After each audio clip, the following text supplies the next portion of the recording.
As the sun set over the ancient cities of Rome and Paris, casting long shadows across the marble streets, there was an air of uncertainty hanging heavy in the twilight.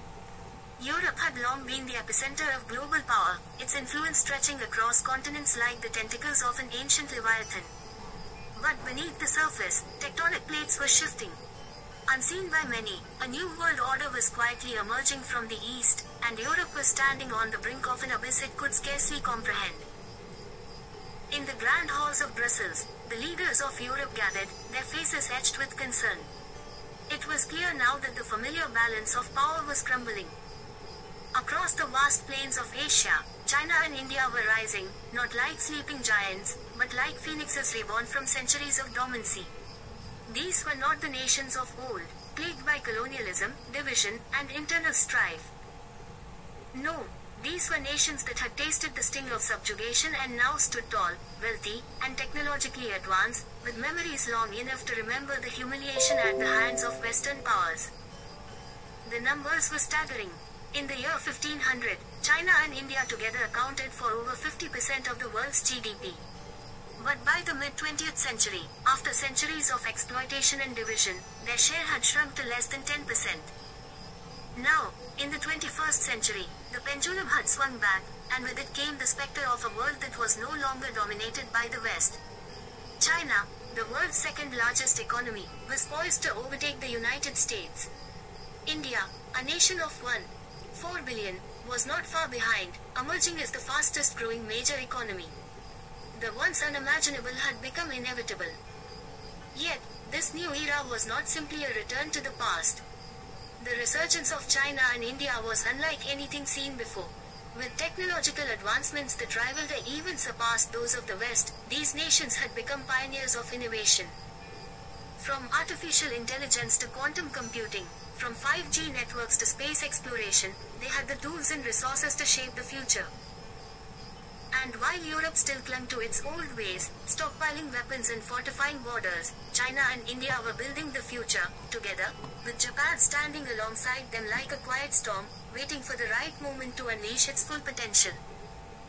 There was an unspoken tension in Europe. Some whispered of war, of repeating the mistakes of the past. There was talk of arming themselves to the teeth, preparing for a new Cold War, but the folly of such thoughts was as obvious as the autumn leaves falling outside the window. Europe was facing not one nation, but two, the combined might of China and India, representing nearly half of the world's population. No amount of military buildup could change the fact that Europe would be hopelessly outmatched in any confrontation. The future was not one that could be won with weapons, but one that had to be negotiated with wisdom. There was another path, one that Europe had long resisted but could no longer ignore. A united world, not one of empire and dominion, but one of collaboration, equality, and justice. For too long, Europe had been the arbiter of global power, dictating terms to others from behind gilded thrones.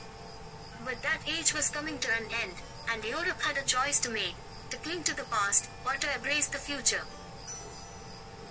A united world, a world where nations large and small had equal rights, where justice was not a luxury but a right afforded to all, would not only benefit the rising powers but also Europe itself. For in such a world, Europe could remain relevant, not as a hegemon but as a partner in shaping a shared destiny. Europe's rich history of philosophy, science, and democracy still had much to offer, but it could no longer rest on its laurels. The days of colonial conquest and economic dominance were over.